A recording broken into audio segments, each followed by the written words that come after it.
Magandang gabi mga kasamahan. Tinatawag namin kayo sa kadahilan ng kailangan namin kayong bigyan ng mga update regarding sa anong nangyayari ngayon sa loob ng MMM.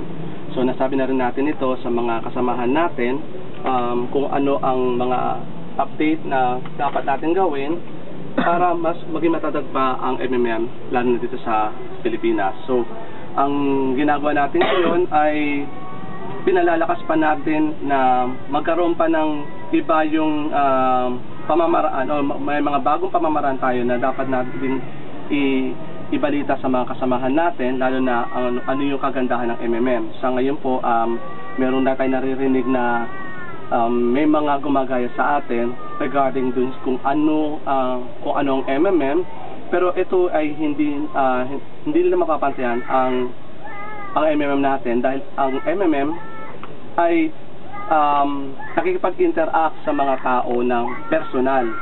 So kapag tayo ay nakikipag-interact ng personal, nalalaman natin kung ano yung agam-agam ng mga taong gustong sumali sa atin. So mas magandang napaliwanag natin kung ano ang ideolohiya ng MMM.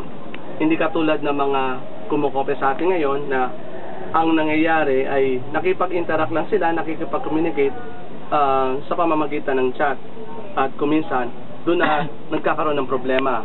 So natatakbuhan na sila, kaya ayaw natin na mangyari to sa mga bagong maging miyembro natin. So ang kung sana mangyari is maging aktibo pa tayo sa mga gawain natin, lalo na sa mga offline event natin, at kung ano pa yung maaari natin itulong sa bagong miyembro, kailangan ibigay natin sa kanila kung ano yung tama. So binibigyan ko rin po kayo ng idea na dapat babanggitin po natin sa kanila na ang MMM ay hindi siya isang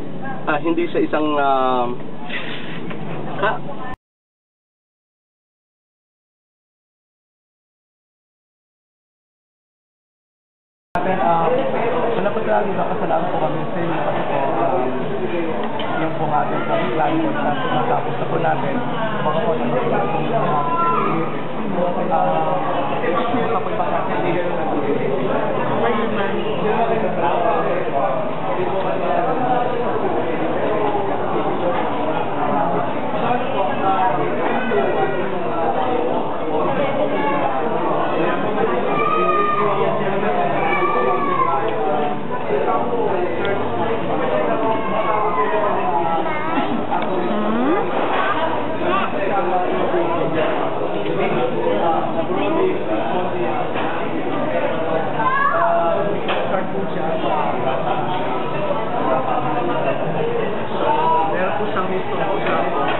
simula na ang nasa plan po ng founder ay magkaroon ng pagbabago lalo sa pagkabayan.